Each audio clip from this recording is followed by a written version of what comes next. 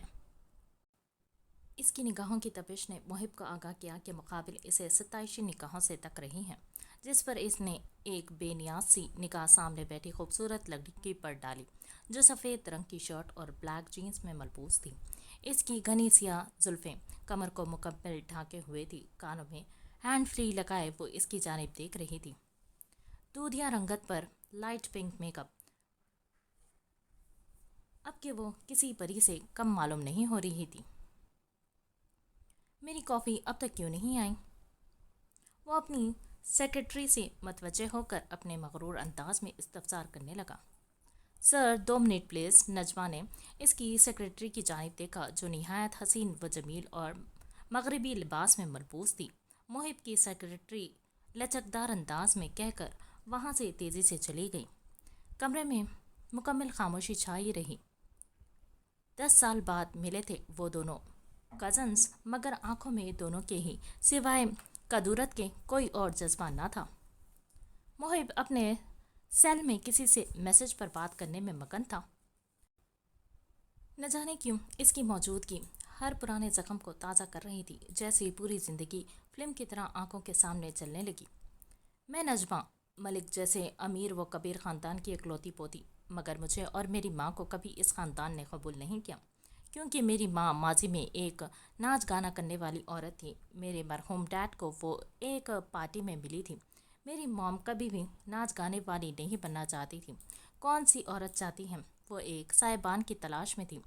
بتایا تھا انہوں نے مجھے، کتنی دعائیں کیا کرتی تھی وہ اس دلدل سے نکلنے کی، مگر وقت و حالات ان کے مخالف سمت کھڑے تھے۔ وہ چاہ کر بھی ایک مدت تک اس دلدل سے نہ نکل سکی۔ پھر ایک دن جیسے کوئی کرشمہ ہوا، ان کی ملاقات میرے ڈیڈ سے ایک رنگین پارٹی میں ہوئی تھی۔ میری مام بہت خوبصورت تھی، اتنی کہ نظریں نہیں ٹھہرتی تھیں ان پر۔ اس رات ان کی پہلی بار بولی لگنی تھی۔ ڈیڈ کا دل آ گیا ان پر، سب سے اونچی بولی لگا کر انہیں ایک رات کے لیے خریدا تھا۔ وہ ملک کے امیر و کمیر آدمی اور ایک سیاستدان گھرانے سے تعلق رکھتے تھے۔ میری موم گندی نہیں تھی، بالکل بھی نہیں، بس مجبور تھی۔ موم بہت ڈر گئی تھی۔ انہیں زبردستی ڈیڈ کے فارم ہاؤس پہنچایا گیا۔ ڈیڈ کے کمرے میں آتے ہی انہوں نے خود کو بچانے کے لیے سائڈ ٹیبل پر رکھے لیمپ سے ان کے سر پر وار کرنا چاہا۔ ڈیڈ کافی پھرتیلے تھے۔ وہ نہ صرف خود کو بچانے میں کامیاب ہوئے بلکہ 2-3 لمحوں میں ہی انہوں نے موم کو زمین پر زیر کر دیا تھا۔ اس لمحے میری موم بے بسی کے عالم میں چیخ کر کہنے لگی، میں صرف ناچ گانا کرتی ہوں، میں نے کبھی کسی غیر مرد کو خود کو چھونے نہیں دیا، پلیز اللہ کے واسطے مجھے چھوڑ دیں یا پھر نکاح کریں، ورنہ میں یہیں خودکشی کر لوں گی، مگر اپنے وجود کو آپ کو حرام طریقے سے چھونے نہیں دوں گی۔ ڈیڈ ہکا بکا ہو کر انہیں دیکھنے لگے۔ ان کی آنکھوں میں سچائی تھی۔ یہ دیکھ وہ ان سے دور ہٹ کر کھڑے ہو گئے۔ کون جانتا تھا کہ عبد الرحمن ملک جیسے برد کو ایک ناچنے والی اتنی اچھی و پاکیزہ لگے گی کہ وہ اسے نکاح کے مقدس رشتے میں باندھنے کے لیے تیار ہو جائیں گے۔ انہوں نے اسی رات فارم ہاؤس پر ہی گواہوں کی موجودگی میں میری موم سے نکاح کیا، ساتھ ساتھ انہیں زندگی بھر تحفظ دینے کا وعدہ بھی کیا۔ میرے ڈیڈ بڑے ہی نڈر قسم کے مرد تھے۔ دوسرے ہی دن میری موم کو، جو دنیا کی نظر میں ایک ناچنے والی وحشی تھی، لے کر ملک مینشن پہنچ گئے۔ دادا بہت ناراض ہوئے۔ دادی نے ان کا نکاح قبول کرنے سے ہی انکار کر دیا۔ ڈیڈ کو گھر سے نکال دیا گیا، مگر اس سب کے باوجود انہوں نے موم کا ساتھ نہیں چھوڑا۔ ایک چٹان کی طرح ان کے اور باہری دنیا کے سامنے کھڑے ہو گئے۔ ایک کمپنی میں جاب کی اور کرائے کے مکان میں رہنے لگے۔ ان کی زندگی بہت خوشحال گزر رہی تھی کہ پھر ایک دن میرے دادا کے انتقال کی خبر ڈیڈ تک پہنچی۔ ڈیڈ موم کو لے کر ان کے جنازے پر گئے تھے۔ دادی نے صاف کہا کہ انہیں تو ملک مینشن میں آنے دیں گی مگر میری موم کو نہیں۔ ڈیڈ اس وقت بہت مجبوری کی حالت میں تھے، اپنے باپ کے جنازے کو کندھا دینا چاہتے تھے، اسی لیے موم کو ڈرائیور کے ساتھ واپس گھر بھیج دیا۔ موم اس وقت پریگننٹ تھی۔ ڈیڈ 1 ماہ تک واپس نہیں آئے، نہ ہی کوئی کانٹیکٹ کیا۔ موم کے پاس سیل فون نہیں تھا۔ موم بہت پریشان ہو گئی تھی، پیسے بھی ختم ہو رہے تھے۔ اب انہیں یہ خیال ستانے لگا کہ ڈیڈ انہیں چھوڑ دیا ہے۔ وہ دن رات جائے نماز پر بیٹھی روتی رہتی۔ بڑی مجبوری کے عالم میں انہوں نے ملک مینشن جانے کی ہمت کی۔ دادی اور بڑی امبی نے انہیں ملک مینشن کی دہلیز پار نہیں کرنے دی۔ میری موم دروازے پر ہی چیخ چیخ کر ڈیڈ کا نام پکارنے لگی۔ تب دادی نے ان پر ایک ہولناک انکشاف کیا جس نے میری موم کے پاؤں کے نیچے سے زمین نکال دی۔ وہ تھا میرے ڈیڈ کی اچانک موت کا۔ موم کو یقین نہیں آیا کہ ان پر قیامت آ کر گزر گئی اور انہیں خبر ہی نہ ہوئی۔ ان کا صاحبان اب نہ رہا۔ وہ اسی لمحے غش کھا کر گر گئی تھی۔ جب آنکھ کھلی تو وہ ایک بڑے سے خوبصورت کمرے کے بیڈ پر تھی۔ اس کمرے کی دیواروں پر میرے ڈیڈ کی تصویریں لگی تھی جنہیں دیکھ موم پھوٹ پھوٹ کر رونے لگی۔ موم کہاں جاتی؟ مکان کا کرایہ تک دینے کے پیسے نہیں تھے ان کے پاس۔ انہوں نے میری دادی رقیہ بیگم کے پاؤں میں گر کر ملک مینشن میں رہنے کی بھیک مانگی تھی۔ موم کو خوش فہمی ہوئی کہ اس بوڑھی خاتون کو ان پر ترس آ گیا، جبکہ اصل میں تو انہیں موقع مل گیا تھا اپنی ساری بھڑاس نکالنے کا۔ وہ پریگننسی کی حالت میں بھی میری موم سے نوکرانی کی طرح کام لیتی تھی۔ اور صرف وہی کیوں، ملک مینشن کے تمام ہی افراد میری موم کو ایک نوکرانی کی طرح ٹریٹ کرتے، جس پر وہ بیچاری کچھ نہ کہتی، صرف رات میں بیٹھ کر روتی رہتی۔ پھر میں پیدا ہوئی۔ میرے اور محب کی دشمنی اسی دن سے شروع ہوئی۔ وہ مجھ سے پورے 10 سال بڑا تھا۔ میں نہیں جانتی کیوں مگر محب مجھ سے سخت نفرت کرتا تھا اور باقی گھر کے افراد بھی، سوائے جازا کے۔ محب اور جازا میرے بڑے ابو کے بیٹے، دونوں بھائی، مگر مزاج میں زمین و آسمان کا فرق۔ جہاں محب میری موم کو ناچنے والی کہہ کر بلاتا تھا، وہی جازا انہیں بہت تمیز سے چاچی کے کہہ کر مخاطب کرتا۔ محب کی سالگرہ کا دن تھا۔ وہ پورے 19 سال کا ہو گیا تھا اور میں 9۔ عجیب اتفاق ہے، لیکن ہم دونوں ہی 23 اگست کو پیدا ہوئے۔ موم نے بڑی محبت سے محب کے لیے کیک تیار کیا اور اسی کیک کے بچے ہوئے سامان سے میرے لیے بھی ایک چھوٹا کیک بنا دیا۔ وہ رات مجھے آج بھی اپنی آنکھوں کے سامنے گھومتی ہوئی نظر آتی ہے۔ جب محب نے میری موم کا بنایا ہوا کیک سارے مہمانوں کے سامنے اٹھا کر زمین پر پھینک دیا اور سب کے سامنے انہیں وحشیہ کہہ کر ذلیل کرنے لگا۔ میرے تن بدن میں آگ لگ گئی تھی. مجھ سے برداشت نہیں ہوا اس کا میری موم کو پوری بھری محفل میں ذلیل کرنا، جبکہ کوئی معقول وجہ بھی نہیں تھی اس کی اس ذلیل حرکت کی. پھر کیا تھا، آخر ہوں تو میں بھی ملک ہی نا، رگوں میں تم میرے بھی انہی کا خون دوڑتا ہے. میں کچن میں گئی، وہاں مجھے کینچی رکھی نظر آئی. میں اٹھا کر باہر لان میں آئی. میرے حملہ اس قدر اچانک تھا کہ وہ خود کو بچا نہیں سکا. میں نے پوری کوشش کی تھی قینچی اس کے سر کے آر پار کر دوں. اسی نیت سے میں نے وہ قینچی اپنی پوری طاقت کے ساتھ اس کے سر پر دے ماری. دیکھنے والوں کے لیے یقین کرنا مشکل تھا کہ ایک 9 سالہ بچی ایک 19 سال لڑکے پر قاتلانہ حملہ کر رہی ہے. محیب اسی وقت زمین پر گر گیا اور اس کے سر سے خون کے فوارے نکلنے لگے. مجھے یقین جانیے ذرا بھی افسوس نہیں تھا اپنے اس عمل پر. مجھے فوراً ہی بڑے ابو نے ایک زوردار تھپڑ مارا جس سے میں زمین بوس ہوئی. مجھے میری موم نے جلدی سے آ کر زمین سے اٹھایا. تب میں نے پوری ملک فیملی کو پاگلوں کی طرح روتے دیکھا تھا. میرے دل کو سکون مل رہا تھا وہ منظر دیکھ کر. محب کو میرے سامنے ہی ایمبولینس میں لے جایا گیا. میں پرسکون کھڑی تھی. دادی نے آ کر میرے چہرے پر تماچے برسائے. مجھے گندی گندی گالیاں دیں، لیکن نہ تو ان کی وہ گالیاں تھی میرے لیے نہ وہ تماچے. محب پر قاتلانہ حملہ کرنے پر دادی نے پولیس کو بلوا لیا.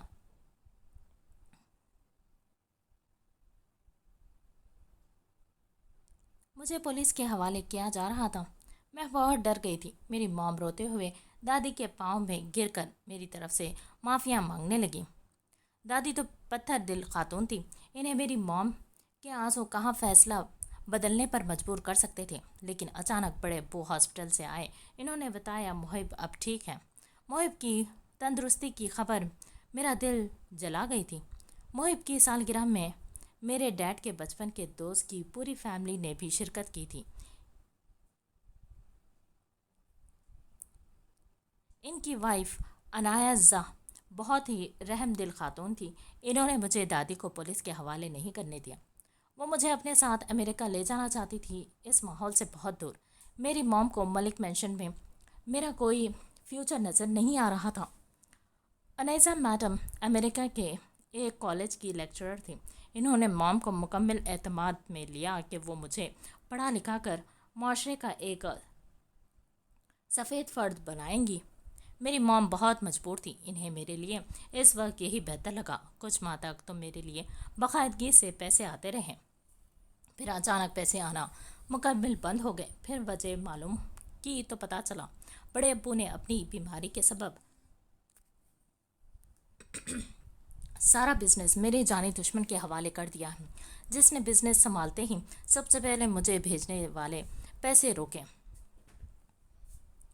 عنایزہ میڈم نے میری بہت مدد کی. ساتھ ساتھ میں نے بھی بہت چھوٹی عمر سے مختلف چھوٹی موٹی جابس کرنا سٹارٹ کر دیا تھا. پہلے تو میں عنایزہ میڈم، شفیق انکل اور زارون کے ساتھ ہی ایک اپارٹمنٹ میں رہتی تھی.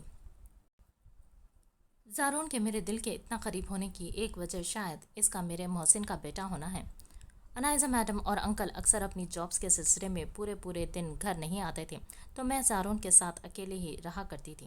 جب تک میں اس کے اپنے لیے فیلنگ سے انجان تھی. میں اس کی پرسنالٹی کو پسند تو شروع سے ہی کرتی تھی، مگر منگنی یا شادی کا کبھی تصور نہیں کیا تھا، کیونکہ میرے نزدیک میں اس قابل نہیں تھی. میرے پرورش ان کے پیسوں سے ہوئی تھی، جس کے سبب مجھے بہت کمتری محسوس ہوتی.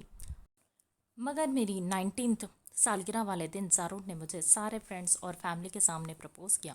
یہ میرے لیے کسی خوبصورت و حسین خواب سے کم نہیں تھا. بہت شاندار surprise birth day party arrange کی تھی زارون نے میرے لیے. ساتھ ساتھ مجھے ایک ریڈ رنگ کی لانگ میکسی بھی گفٹ کی، جو دیکھنے سے ہی بہت مہنگی معلوم ہو رہی تھی. پر عجیب بندہ ہے، دینے کے باوجود مانتا ہی نہیں ہے کہ وہ تحفہ اس نے دیا. بھلا اس کے علاوہ کون دے سکتا ہے مجھے اتنا خوبصورت و مہنگا تحفہ؟ وہ یادوں کے دریا میں غوطہ زن تھی. اپنی انگلی میں زارون کی پہنائی گئی انگوٹی کو بڑی محبت سے دیکھتے ہوئے وہ مسکرا رہی تھی.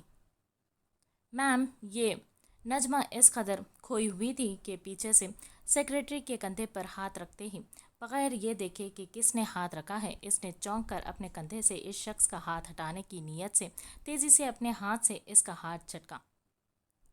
سیکریٹری کے ہاتھ میں اس کے لیے کافی کا مگ تھا جو اس کے ہاتھ مارنے کے سبب سلپ ہو کر محب کے کپڑوں پر جا گرا۔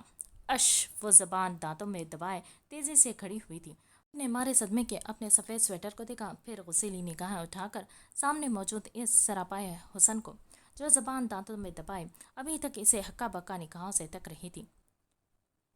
گرما گرم کافی اس کے سویٹر سے ہوتے ہوئے اس کے سینے پر جلن مچانے لگی۔ اس نے اپنے ہاتھ سے سویٹر کو پکڑ کر اپنے جسم سے ہلکا سا دور کیا۔ سوری نجمہ پھرتی سے رومال اپنی جینز کی جیب سے نکال کر اس کے قریب آ کر اس کے سینے پر سے کافی صاف کرنے لگی۔ وہ بلا جھجک ہی قریب آ کر کافی صاف کرنے لگی تھی۔ واٹ دا ٹربل ماسٹر، محب نے غصے سے دانت پیستے ہوئے اسے دیکھا تھا۔ رومال اس کے خوبصورت ہاتھ سے چھین کر اپنے گندے ہاتھ دور رکھو مجھ سے، حقارت بھری نگاہ اس کے وجود پر ڈالے کہتے ہوئے تیزی سے کھڑا ہوا۔ گندے ہاتھ؟ دنیا سدھر سکتی ہے پر یہ مینڈک نہیں۔ بڑا آیا میرے ہاتھوں کو گندا کہنے والا۔ نجمہ کی ٹھیک ٹھاک تب گئی تھی اس کے الفاظ سن کر۔ وہ دانت پیستے ہوئے اپنی جگہ پر واپس بیٹھتے ہوئے منہ بسور بولی تھی۔ محب کے سیدھے کان پر بلوٹوتھ رہتا تھا جس پر وہ ہر وقت بزنس کے سلسلے میں مصروف نظر آتا۔ اوف، اندھی ہو کیا؟ نجمہ اپنی دھن میں مگن سیڑھیاں چڑھ رہی تھی کہ اچانک سامنے سے محب سے ٹکرائی تھی، جس پر وہ بری طرح سے چڑھتے ہوئے کہنے لگا، نہیں تم سے نہیں بول رہا، ویٹ، میں تم سے بعد میں بات کرتا ہوں۔ سیل کی دوسری جانب موجود شخص نے کچھ کہا جو نجمہ سن نہ سکی۔ محب نے اسے جھنجھلاتے ہوئے جواب دیا اور کال ڈسکنیکٹ کر دی۔ کہاں؟ گھر کے ملازمین کے کمرے اوپر نہیں ہیں، بھول گئی یہ کیا؟ نجمہ اسے واپس کال پر بات کرتا دیکھ اوپر کی جانب بڑھنے ہی لگی تھی کہ اس نے تیزی سے بازو پکڑ کر روکتے ہوئے طنزیہ استفسار کیا۔ نجمہ کو دیگر مہمانوں کی طرح گیسٹ روم نہیں دیا گیا تھا ملک مینشن میں رہنے کے لیے، بلکہ اس کے حصے میں وہی چھوٹا سا کمرہ آیا تھا جہاں وہ بچپن میں رہا کرتی تھی، مگر وہ ایک ہفتے کے لیے تو آئی تھی، اسی لیے اتنا خاص اس نے اس بات کو اہمیت نہیں دی۔ مجھے یاد ہے، محب اجلال ملک، اس کا آنکھوں میں آنکھیں ڈال کے بے خوف ہو کر نام لینا محب کے تن بدن میں آگ بھڑکا گیا تھا۔ محب نے اس کے نازک بازو پر پکڑ مزید مضبوط کی۔ تمہاری اتنی مجال؟ وہ جذبس ہو کر اس کے وجود پر غصیلی نگاہیں ٹکائے گویا ہوا۔ ہاتھ ہٹاؤ اپنا یہ رعب و دبدبا ان لوگوں کو دکھاؤ جو تمہارے پیسوں پر پلتے ہیں۔ Okay now please excuse me. وہ محب کی گہری نیلی آنکھوں میں جھانکتے ہوئے ایک جھٹکے سے اپنا بازو اس کی گرفت سے آزاد کر کے اپنے لہجے کو حتمی امکان نارمل رکھتے ہوئے طنزیہ مسکراہٹ لبوں پر سجائے کہنے لگی۔ وہ اس نازک صفت لڑکی کی جرأت پر حیران رہ گیا۔ اس طرح آنکھوں میں آنکھیں ڈال کر کبھی کسی نے اس کا نام نہیں لیا تھا۔ تمہیں نہیں لگتا تمہاری زبان حد سے زیادہ چل رہی ہے؟ وہ اتراتے ہوئے ابھی ایک قدم بڑھی بھی نہ تھی کہ محب نے اس کا بازو دبوچ کر اپنی جانب موڑا۔ وہ برف کی طرح سرد لہجے میں استفسار کرنے لگا۔ اس کی آنکھیں اس کے غصے کے بتا دے رہی تھی۔ اور آپ کو نہیں لگتا آپ کے ہاتھ حد سے زیادہ چل رہے ہیں؟ وہ ترکی پترکی مار رہی تھی۔ اس بار غصہ کا جواب غصے میں دیا۔ آنکھیں اس کی بھی آگ برسا رہی تھی مقابل پر۔ ہاتھ چھوڑے میرا، وہ اپنا بازو چھڑوانے کی کوشش کرتے ہوئے بولی، لیکن اس بار محب اپنی انا کا مسئلہ بنا بیٹھا تھا۔ نہ چھوڑوں تو کیا کر لو گی؟ پھر سے مجھ پر قاتلانہ حملہ کرو گی؟ ایک جھٹکے سے اسے اپنے قریب کر اس کی چہرے پر آتی آوارہ لٹ کو کان کے پیچھے کرتے ہوئے زج کرنے والے انداز میں پوچھنے لگا۔ محب اجلال ملک، بڑی غلط فہمی ہے تمہیں۔ اس بار قاتلانہ حملہ نہیں کروں گی، اس بار ڈائریکٹ قتل کروں گی تمہارا۔ آنکھوں میں جیسے جنون اترا تھا اس لڑکی کے۔ بلا خوف آنکھوں میں آنکھیں ڈال ایک ایک لفظ چبا چبا کر قطعی انداز میں کہنے لگی۔ ہیلو، پیچھے سے آتے والے مردانہ و نرم آواز نے ان دونوں کی توجہ اپنی جانب مبذول کی تھی۔